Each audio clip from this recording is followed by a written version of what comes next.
সেটা নাম হচ্ছে সেরিকি। হ্যাঁ ঠিক না? তা কোরআনে তো 114টা সূরা, এর বেশি তো নাই। তা আমরা যে নামাজ পড়তে যাই, আতে হিয়া তো সূরা বাবা কোরআনেতে বলি হাই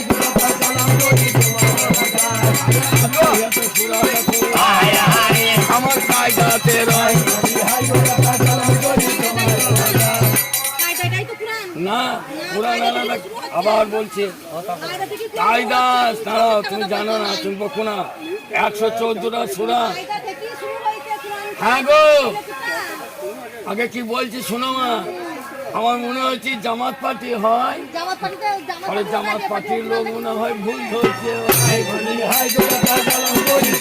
এই 114টা সূরা আমার জীবের ডগে। হ্যাঁ মিথ্যা কথা আমি বললাম, আমি বুঝতে পারছি না। ভাঙিয়ে দিচ্ছে, তুমি বুঝে নাও, আমার কাছে বুঝে নাও। আমি 5 ক্লাস উর্দু পড়েছি, আর 114টা সূরা আমার এই জীবের ডগে। আমি শুধু প্রস্তুতি করি না, আল্লাহর সঙ্গে নবীর 90,000 কথা হয়েছিল আরশ মুবারকে।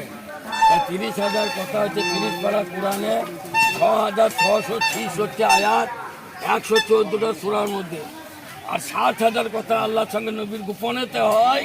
পরে 90,000 কথা শিখে গান করছি ভাই বলি হাই। আরে ভুল ভালো দেখো আমি কাউকে বলি না। আপনি নামাজ পড়েন তো? আচ্ছা দান দান দান। আচ্ছা সূরা পড়েন, মাসুরা পড়েন, দোয়া মাসুরা। আচ্ছা বেতের নামাজ পড়েন তো? তার দোয়া কুনুত পড়েন তো? হ্যাঁ, তার দোয়া কুনুত যদি না পড়া হয় তাহলে বেতের নামাজ হবে না। দাও, আমার কথার আগে জবাব দেবে। আমি পানি পাওয়া ভুল নয়, বুঝতে পারছো? তাহলে কায়দাতে আছে, কোরআনে নাই। তাহলে আল্লাহু আকবার বলে আল্লাহ কোরআনে লেখা আছে, কোন জায়গায় আছে দেখাবে? কায়দায় আছে। জানাজার নিয়ত দোয়া পড়ে তো কায়দায়, কোরআনে নাই। তাহলে এগুলো তো শিরকি। আর মৌলবীরা বলছে এগুলো কোরআনে নাই, বুঝতে পারছো? সূরা মাউনের নাম হচ্ছে 197। 197 এই নাম আমি কিছু জানি না গো। কিতাব কিতাব এটার নাম হচ্ছে ফুরকানে হামিদ। তাহলে এখানে এসে কোরআন হয়েছে 25 নম্বর সূরার নাম হচ্ছে ফুরকান। আর 117 নম্বর সূরার নাম হচ্ছে বনি ইসরাইল। এতে লেখা আছে 72 গোট 73 ফিরকা, আর বাকি 72 গোট যাবে জাহান্নামে। তার মধ্যে উর্দুতে লেখা আছে 22 জন জান্নাত যা রাই হ্যাঁ। যদি না হয় এখানে মেলা মৌলবী আছে, আমাকে ধরিয়ে নি গলায় জুতো বেঁধে ঘুরবে। তাই তোমাকে জানাই মৌলবীরা বলে এগুলো শিরকি হয়, বলে না মৌলবীরা পাতে চার যে না শিরকি। হ্যাঁ বলে তো বলে 40 করো না, জোরে জোরে পড়তে হয়। কার নামাজ এগুলো বলে? আচ্ছা জোরে জোরে পড়ে এটা আল্লাহর নামাজ। আর ভাই এখানে আর সুন্নত নামাজ হচ্ছে চুপ করিয়ে বলছে সারা জীবন পানি শিখাইলি, জল বলে কি শিখাই না দেখি। বললেন আউযু বিল্লাহি মিনাশ শাইতানির রাজিম, তাহলে শয়তানকে বান্দা। তাহলে দুপুরবেলাতে জোহরে নামাজ পড়তে গিয়ে আউযু বিল্লাহি মিনাশ শাইতানির রাজিম বললেন তো, শয়তানটা ছাড়লেন কখন? তাহলে আমরা একবার শয়তানকে বেঁধেছি। শয়তান আমি যতদিন বাঁচবো ততদিন আমার কাছে পৌঁছায়, বুঝতে পারছি? আর অজু হলে তার নামাজ হবে। তাহলে অজু না করা পর্যন্ত কবরে হাত, মুখ, নাক, কান, পা, চোখ সব সাক্ষী দেবে। তা বেঁচে থাকতে তোমাদের সঙ্গে যাই, সাক্ষীগুলাকে দেখো ওগো বন্ধ করতে হবে। বলি হাই নালে জাহান নামে যেতে হবে, নামাজ হবে না। বলি হাই বলি হাই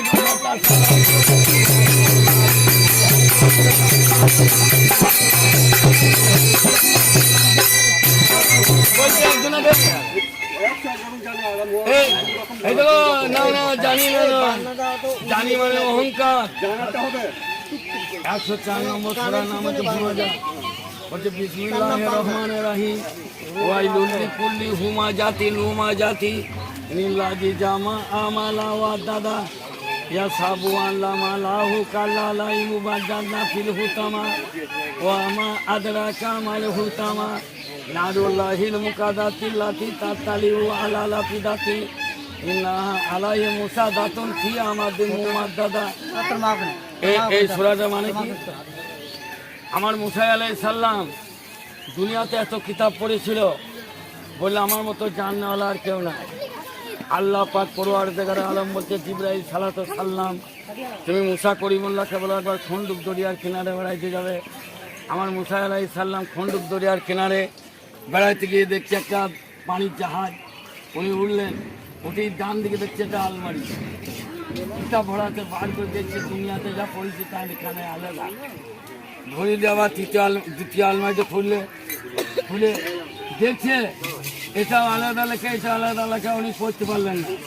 দ্বিতীয় আলমারিটা খুলে দেখছে আবার একটা কিতাব, পড়তে পারলেন না। যে বললে হায় আল্লাহ আমি কিছু জানি না, আমাদের মুসলমান শাস্ত্রে এই আমাকে তো শুনে গেলে বলেছি আমি জানি তো আর জানি বলে আমার কত বড় অহংকার। শিখেছি এগুলো পীর মুর্শিদের কাছ থেকে শিখেছি। এখন মানুষের কুঁদে গু আর মুখে বলছে আল্লাহ। তাদের দোকানে সাইনবোর্ড আছে কিন্তু মাল নাই।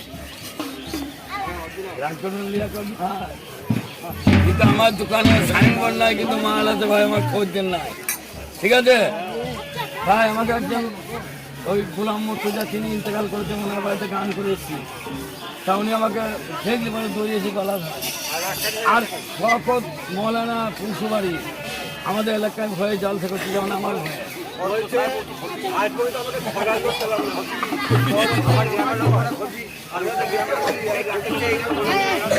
শোনো তাহলে এই যে পীরের কাছে পীরের দরবারে আসা, পীরের দরবারে আসা মানে যদি 7 বছর পাথর চার্জ আছে তার হজ হয়ে যাবে। তাই এখানে এসেছে কিছু জেনে যান, কিন্তু পাথর চামড়ি নেওয়া যায়। দাতাকে চিনতে গেলে তোমার সমঝাই, দাতা চিনতে গেলে নিজে দাতা বলি আরে দাতা না চিনতে পারে দেখো দাতা চিনবে না। আমি 15 রাত গান করে এলাম, বুঝতে পারছো? তা 15 রাতে আমি 30,000 টাকায় নিয়েছি। টাকার জন্য পাথর চাপড়ে আসি না। এখানে এই যে তবলিগ জামাত করে মানুষকে বোঝায়, আর আমাকে আল্লাহ বসে থাকতে বলে নাই। আমার আকাই নামদার তাজদারে মোহাম্মদ আহমদ মুস্তফা সাল্লাল্লাহু আলাইহি ওয়াসাল্লাম আমাকে বসে থাকতে বলে না। বুঝতে এই যে দাদা বাবা, তাহলে দাদা যদি আমার বাবা হয়, আমার ছেলের দাদা হইতে হবে। কি আমার বিবির যদি বাবা হয় তাহলে আমার নাতনি নানা হবে। তার দাদা তো সবারই বাবা, খাজা তো সবারই বাবা। এ বাবা মানে নামের উপাধি। যেমন জিবরাইল আলাইহিস সালাম, মুসা আলাইহিস সালাম, ঈসা আলাইহিস, হ্যাঁ কি বলছেন? ঠিক আছে, বাহ সুন্দর। তাহলে যে বুঝবে না তাকে বুঝাইতে পারা যাবে না। তাহলে শুনুন, শিক্ষিত বুঝে ইঙ্গিতে ইশারায় বচনে, আর মূর্খ বুঝে ভোজনে আর পাচনে। ঠিক আছে, এত পানি দাও না তো ফুল কিছু করুন। তাই দাতা বাবা কেন এখানে এলেন? নিশ্চয় কারণ আছে। তাই ওরে দাতা বাবা কেবলা কাবা আইনাল কারিগর, আয়না বসায়ে দেব কালের ভিতর, আয়না বসায়ে দেব ওরে দাতা বাবা কেবলা কাবা আয়না কারিগর, দাতা বাবা কেবলা কাবা আয়না কারিগর, আয়না বসায়ে দেব কালের ভিতর, আয়না বসায়ে দেব কালের ভিতর। আরে সেই তারিখে দেখো পাঁচু আয়া হারি কতটি কর্ম করে হায়া বসায়ে দেব কালের ভিতর। পোটা ভাত আর টাঙ্গা তরকারি দিত, উনি খেতেন না। সে বড় মেয়ে মেজুমি মাদার করেছে কদিন পরে কাঁচুয়ার কোটে তাদের ফাঁসি হবে। তা বাচ্চু দেখলো এখানে আমি থাকি, আর যদি ফাঁসি হয় তাহলে শোনো কথার সমাচার, আল্লাহর কাছে হব আমি আরে সেই তারিখে বাচ্চু কি কর্ম করে আমি চলে যাব, এখানে থাকবো না। বেশ, আমি থাকবো না কেন না, আমার মুনিরদের ফাঁসি হবে। যে গরু চলে তাকে রাখাল বাগাল বলে, তা আমাকে তো দাতাকে বাগাল বলা হবে না। চাকরি করে। তা উনি কি করলেন, সে ভাগাড়ে গরু মরেছে, সেই ভাগাড় ছাড়ি ছাড়ি খাচ্ছে না, দেখাচ্ছে অলৌকিক ব্যাপার। রাখালগণে গিয়ে বলছে বিবিগণকে, কি হলো রে রাখাল? পাঁচু ভাগা ছাড়িয়ে খাচ্ছে। ভাগাড় দাঁড়া, তোকে ঝাঁটটা পিটি করবো। এই ঝাঁটটা নিয়ে মেয়েদের বিবিরা দাঁড়িয়ে আছে। আর উনি কি কর্ম করে ভাই? বাঁচু আমার দেখো কাটু আর কোটে যায় আমার আয়না বাজাইয়া দেব গালে দেবে। আরে লালাং লালাং খাপাবো আয় আরে কিবা কর্ম করে ভাই আমার আয়না বাজাইয়া দেব গালে দেবে। ওটা দরজায় দাঁড়িয়ে আছে, লস্কা ফেসকা খাপা ধুপা। জজ ফাঁসির রায় লিখতে গিয়ে দাতার দিকে তাকাচ্ছে, আর দাতার জজের দিকে যেমনই তাকায়, ওর দুইজনে চার চোখে যেমন মিলন হয় আমার আয়না বাজাইয়া দেব গালে দেবে। যেমন দুজনে চার চোখে মিলন হয়, চুম্বকেতে যেমন ধরা লুয়া টেনে নেয় আমার আয়না বাজাইয়া দেব গালে দেবে। আর জজ সাহেবকে ভুলু লেগে গেছে, ফাঁসি লিখতে গিয়ে খালাস দিল ভাই। আর সেই তারিখে বড় মেয়ে বাচ্চুকে দেখি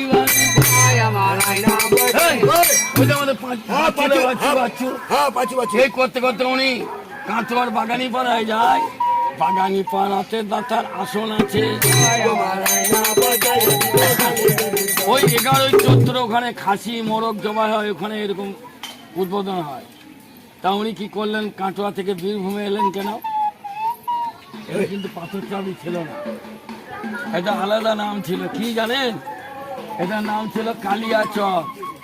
তা উনি এইখানে মুসলিমে কয়েক ঘর খান সাহেব, ওনাদের ঘুরে এসে উনি চাকরি করতেন, সব বাউরি। তখন চাকরি করছে মানে গরু চড়াইতো। তার যখন নামাজের টাইম হতো তখন বক করে দিত, গরুগুলোকে দিয়ে গাছে চাপিয়ে দিয়ে উনি নামাজ পড়তেন। কেমন থাকে? তো ওনাকে খেতে দিতেন, মুড়ি ভাত যাই হোক, উনি কিন্তু সব ছেলেদেরকে দিয়ে দিত। এবার ছেলেগুলো বলতো তোর দাতা দাতা দাতা, হ্যাঁ সেই দাতা দাতা করতে করতে উনি দাতা হয়ে গেছেন। এখানকার লোকে খুব জ্বালাতন করতো, এত জ্বালাতন করতো টিকতে পারতো না।